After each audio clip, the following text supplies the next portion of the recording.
Sheriff. I'm here with Governor Polis and Representative Neguse, Senator Bennett, and others. We're going to give you a briefing and answer whatever questions you might have this morning. County Commissioner Claire Levy's here with me, Director of Public Safety Mike Hilke from the state. Overnight, firefighters continued mitigation efforts. Good news, we still have no reports of casualties or fatalities. The one missing person we had last night has been accounted for and is well. So that's awesome news, and actually, I think, given the events that we had yesterday, pretty miraculous. We were fortunate that the winds dissipated last night. We're expecting snow today. That snow has already started. We're hoping to see 3 to 6 inches of snow and some good moisture. That's certainly going to help our efforts. This morning, Governor Polis, myself, and others flew over the area to assess the damage. We know there are approximately 2,000 homes in the burnt area. We certainly did not lose 2,000 homes. We did see entire subdivisions, as I talked about last night, the west side of Superior, Old Town Superior, that are totally gone. That accounts for easily for 500 homes. West of Superior, out towards Marshall, El Dorado Springs area, we saw dozens of burned out homes. The south side of Louisville suffered some pretty catastrophic losses as well, dozens of homes. Damage assessment is continuing today. We won't have final numbers until late tonight or tomorrow, but we are fully expecting this to be 500 or more homes that were lost.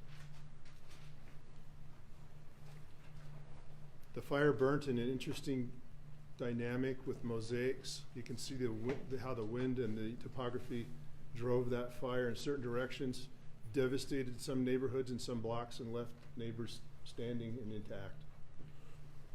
I know residents want to get back to their homes as soon as possible to assess damage. In many of those neighborhoods that are currently locked off, it's still too dangerous to return. We saw still active fire in many places this morning, and we saw down power lines. We saw a lot of risk that we're still trying to mitigate. As soon as residents are able to get back, we're going to let them back. That's our goal. We don't want to keep people out of their neighborhoods or their homes. Last night, there was a boil water announced for the town of Louisville, city of Louisville. That now extends to the town of Superior. The issue is water pressure was lost in those communities, and so water is potentially contaminated, even domestic water, and it'll need to be boiled in those areas in the southern part of the county around Louisville, Superior, and in Superior. I want to stress that all of the trailheads east of Highway 93 and McCaslin to the south are closed. Stay out of that area. We still have power line issues and fire. We've received an outpouring from the community to be volunteers and to make donations. We appreciate this, but please do not self-deploy to those areas. And for those who want to volunteer, please visit coloradoresponds.org. If you want to make donations, go to our website at boulderoem.com. There are details on how to make donations and how to register and be available through the Red Cross or the Community Foundation of Boulder County. We have a community call center established. This call center has information concerning the fire's impact on Boulder County and can be reached at 303-413-7730. 303-413-7730. Again, we ask if you have general questions about the fire, your neighborhoods, road closures, please call the call center. Do not call 911. I'm going to turn that over to Governor Polis now. Thank you. Thank you, Sheriff Pelley. Just moments ago, we did an aerial reconnaissance mission thanks to the Colorado National Guard of the areas impacted. We were able to do it in the brief window before the snow, and how grateful we are that the snow has started. There were still some areas with active flames. Mostly it was looking at the neighborhood level devastation. As the sheriff indicated, there's neighborhoods where, because of the nature of the fire spread by gusts of up to 105 miles an hour, it would spread to a house here or there, over other houses, past other streets. Very unusual burn pattern. And the other unusual factor is just as in the blink of an eye. This was a disaster in fast motion, all over the course of half a day. Nearly all the damage, many families having minutes to get whatever they could, their pets, their kids, into the car and leave. The last 24 hours have been devastating. It's really unimaginable. It's hard to speak about. Like many Boulder County residents, I have texts and voicemails from friends letting me know whether they're safe or not, what they've lost. I also spoke to the president just before this press conference. The president called. He offered his support for the people of Colorado. They also gave verbal authorization. The president approved the expedited major disaster declaration, and that'll be finalized and papered in the next couple hours. What that means is it allows those who suffered loss, small businesses and homeowners, they won't have to wait for the preliminary damage assessment for housing and small business assistance. So that will be forthcoming very soon because of this disaster and the actions that the president took. And the president sends his regards to the people of Colorado and those who are directly impacted. This hit close to home for so many of us, literally in some cases for those of us who live nearby, but also in terms of this being a fire that wasn't a wildfire in the forest. It was a suburban and urban fire. The Costco we all shop at, the Target we buy our kids' clothes at, all surrounded and damaged. Nearly 1,000 homes in two very tight-knit, beautiful communities that our state has are gone. And you know, we talk about houses destroyed, but each house is not just a house, it's a home. It's a sanctuary of comfort for those who live there. It's a reservoir of memories where families were raised. You know, it feels like we've experienced enough loss and tragedy these last 2 years, and then yesterday happened over the course of several hours. This is our community, and to watch it burn so quickly, so unexpectedly, is something that I think we're all just struggling to believe and understand. So different than fires that over a period of weeks and months develop. This played out with 105-mile winds over the course of half a day. We are going to work hard with families and small businesses to rebuild our treasured communities, homes and sanctuaries for folks, the short-term impact for housing needs. So far, it looks like the two major hospitals in the areas were spared. Looks like schools were spared. And we might have our very own New Year's miracle on our hands if it holds up that there was no loss of life. We know that many people had just minutes to evacuate, and if that was successfully pulled off by all the affected families, that's really quite a testimony to preparedness and emergency response. I also spoke to the FEMA administrator this morning and let her know that that with this expedited major disaster declaration, we're going to need all the help we can get. She asked other ways it could help. We talked about short-term housing needs. We talked about additional needs for hospital capacity because of the hospital Avista that will be, while not destroyed, out of commission for a period of days or weeks. It's uncertain when that'll be back at 100% capacity. You know, Mr. Rogers once told his audience, when I was a boy and I would see scary things in the news, my mother would say to me, look for the helpers. You'll always find people who are helping. And time again, we see those helpers here in Colorado. Sheriff Pelly, his deputies, Director Stan Hilke, National Guard, hundreds of brave firefighters from municipal fire departments across the Denver metro region, law enforcement, first responders. Many of these brave men and women themselves lost homes or were uncertain whether they even had homes to return to, but they stayed on the job And on behalf of a grateful state of Colorado, we want to say a profound thank you to everyone who's helped. I'm now going to say a few words in Spanish. Buenos días. Las últimas 24 horas han sido absolutamente devastadoras. Es difícil de imaginar lo que ha pasado y difícil hablar de esta mañana. Esto no se siente real, se siente como si estuviéramos viviendo en una pesadilla. Yo hablé con el presidente y él da apoyo a las personas de Colorado y aprobó el Expedited Major Disaster Declaration.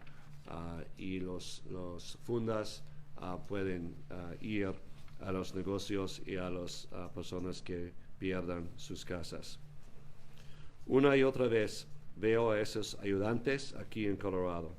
Quiero dar gracias a Sheriff Pelly, Director Stan Hilke, los bomberos y todos que ayudan a las familias in Boulder County. A profound sense of gratitude for all those who have stayed up all night working to help those in need. I know there's families out there now watching this, not knowing for sure whether they have a home to return to. Know that we are with you every step of the way. For those who've lost everything they had, it's not going to be easy. It's not going to be easy. But you have your family, you have your health, you made it out. These are physical objects that you've lost. You will rebuild. We will mobilize everything the state has, and with the support of the federal government, to make sure you have the resources you need to rebuild your lives here in Colorado. With that, we'll turn it over to Senator Bennett.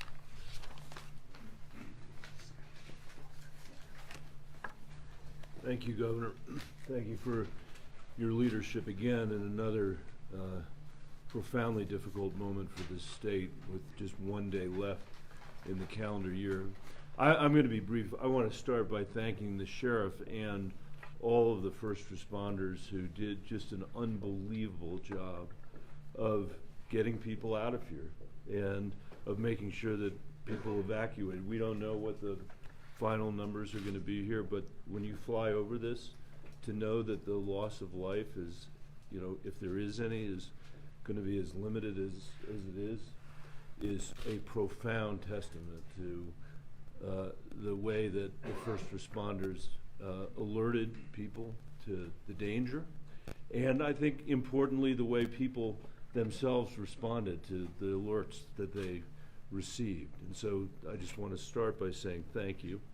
And second, I want to thank President Biden for responding so quickly here, and you have my commitment, and I know the commitment of the entire congressional delegation, to do absolutely everything we can to work with the governor to make sure that the full measure of the federal government's response is brought to bear here. In Colorado, we're used to this, unfortunately. We've had our share of floods and fires and natural disasters, and what I can say, for at least for the last decade or so, is that in every single case, we have built back stronger than we were before the disaster happened, and I am absolutely certain that that's going to be the case here. Boulder County and the communities that have been affected have been through this. This fire may have happened on the plains of Colorado, which is very unusual, but this county we know is mountain strong, and we know we're going to be able to rebuild better than we were before.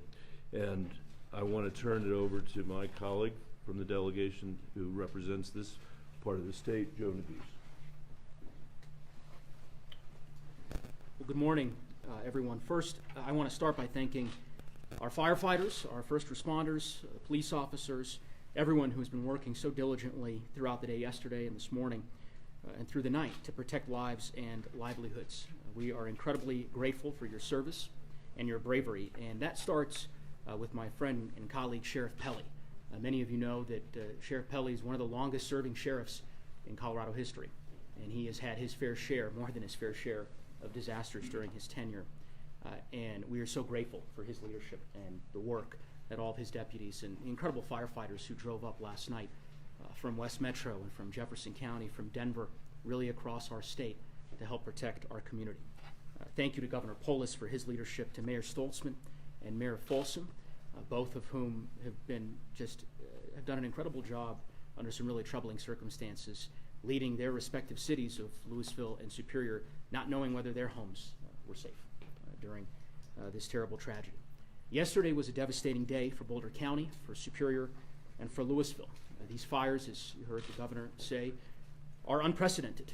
They moved through neighborhoods with a speed and a magnitude like we have never seen before. And we know already that the damage will be costly and disastrous, and we saw that for ourselves during the overflight that we just took a few minutes ago with the governor and the senator. As the sheriff laid out, there are countless families in our community today who are learning that they have lost their homes and all of their possessions. For each of the individuals who are learning of this loss, for those who have been evacuated from their homes, we stand with you, ready to assist you in any way that we can. I had the opportunity yesterday to visit with many individuals, constituents, neighbors at one of the major evacuation sites in Lafayette, in my hometown, at the YMCA. And to hear their stories, as the governor said, many of whom literally had minutes to evacuate their homes and learned that they had in fact lost everything they owned, was heartbreaking. But I also was heartened to see so many of our fellow Coloradans there at the evacuation center, dropping off supplies, neighbors taking care of neighbors. It's the Colorado way. It's what we're known for, and that is certainly on full display today. Our prayers are with everyone impacted by the fires. It's going to be a long road to recovery. We are grateful that FEMA gave swift authorization yesterday to the FMAG grants that were necessary to help battle the flames, and grateful to President Biden for his swift approval today of the major disaster declaration, which will be critical in terms of bringing federal resources here to Boulder County and to the many homeowners who have lost so much, for folks who are looking for housing assistance, small business assistance, and so forth. We'll be working with FEMA over the next several hours and with the state and local leaders to ensure that those resources are brought to bear as quickly as possible. I'll just close by saying, perhaps stating the obvious, which is that this has been an incredibly difficult year for Colorado and an incredibly difficult year for Boulder County. But we have been faced and tested with challenges before, and we've always risen to the occasion. And I have every confidence that we're going to do so this time around. And with that, I think we'll open it up for questions. Sheriff Penley, any update on the origin? 1 second. Commissioner, Senator, Mayor. Thank you, everyone. I'm Ashley Stolzman, Louisville Mayor. I just want to take a moment to thank all of the first responders, Police Chief Dave Hayes and our Fire Chief John Wilson, for the tremendous effort they've put forward. I also want to thank everyone for their patience. We need community members to continue to stay out of the area until the evacuation order is lifted. And when folks do get back, we need everyone's help in conserving water. We're still under a boil order, and so we need everybody to follow the instructions on the CDC website and maintain safety if you are drinking the water. Louisville's a very strong community. We stand with Superior. We share a high school, we share a library, and we're going to get through this together. We've supported each other nearly for 2 years through the coronavirus pandemic, and we'll continue to support each other and work through this. So thank you all for your patience, and please continue to follow the instructions on the OEM website. Okay, questions? Governor, Sheriff, any update on the origin? Any reason to believe it's anything other than high winds, a power line, sparks, and dry grouse? We do know we had power lines down in the area of the origin of the fire. The origin of the fire hasn't been confirmed. It's suspected to be power lines, but we are investigating that today. And we have folks on the ground as we speak trying to pinpoint that cause. Anything else being investigated, Sheriff, other than the power lines? We're investigating anything we find out there. Residents would like to know about containment or plans for the fire today. The fire, the snow has started. Absent any major changes in the weather, there's very limited potential for additional negative impact. There are still some smoldering flames. There's finalization, but at this point, as long as the weather holds up here, there's not going to be substantial additional damage from this fire. And I want to introduce a hero, Mike Smith, Smitty. He's been the incident commander on this fire since it started, and is hopefully being replaced today by a federal incident manager, but he's done a hell of a job. on very little sleep, and so he's available for those type of questions as well. The governor said there were nearly 1,000 homes lost. Is that accurate? So it's all a good guess right now. As I said, we know we lost approximately 500 homes around Superior, the west side of Superior. We saw dozens of homes burned out in between Superior and El Dorado Springs. We saw dozens of homes burnt in the south part of Louisville. I would estimate it's going to be at least 500 homes. I would not be surprised if it's 1,000. We also saw in the aerial reconnaissance there were some homes that were partially destroyed. There were areas where there were roofs that were burnt out. So in addition to completely destroyed homes, you know, with burn pits, there was a number of damaged home and damaged commercial properties as well. So some were totaled, some were destroyed.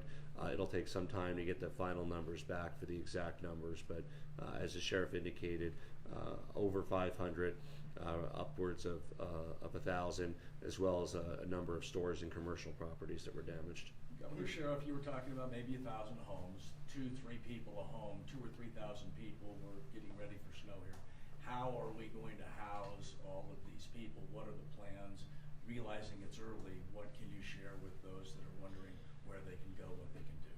Yeah, well, there's temporary emergency shelters, and those will, of course, serve people as long as needed. This was also a topic of my conversation with the FEMA administrator and the president about what FEMA can do to help support some of the medium-term housing needs of members that want their kids to be able to return to their school, want some sense of normalcy before the actual physical rebuilding of their home can occur. So that's going to be a priority of our administration, working with the federal government to provide as many options to people as possible. The county and the sheriff did a great job setting up the emergency shelters, and it's my understanding there's about 200 people currently at the emergency shelters. Again, many have fled to stay with friends or you know, in other areas, and that will likely continue as long as it's needed to serve those 200 people.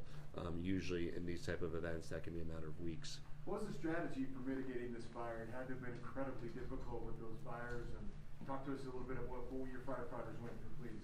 Smitty, So our strategy from the beginning was life safety. So with the winds the way they were and the fire behavior from the initial start of the fire was moving basically at the same speed of the wind and the light fuels. So our priority was to work in conjunction with our partners, with law enforcement, EMS, and fire, to get people out of the way. We didn't actively fight the fire for the first few hours. It was really about life safety.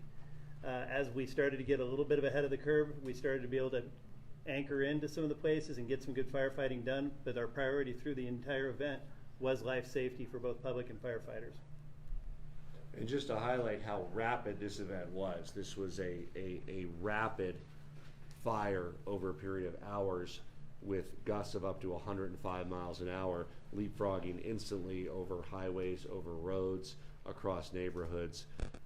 Really kind of an alignment of many of the worst possible factors that firefighters fear. I mean, first of all, a very dry fuel. We've had very little precipitation, very little snow, coupled with gusts of up to 105, 110 miles an hour, really led to a combination that was more destructive in a shorter period of time than anything we've seen.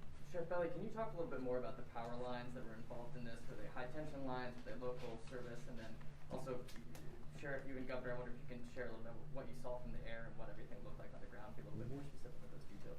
So I don't have details. My view of this entire event is from a sort of a 30,000 foot level. I don't know what kind of power lines, or you know, whether they were transmission lines or individual lines into private property. I don't know. We are, again, actively investigating today, trying to determine the origin and cause of the fire. And when we get that and we narrow it down, we will make that public. What was the second question? Can you describe kind of in detail what it looked like from up above? Everyone's kind of seeing it from the side right now, but what is, you know, are all the homes and neighborhoods destroyed? They leapfrog? How does it work? No, it's like any other fire we've seen where it's a mosaic and the fire runs in fingers based on topography and wind.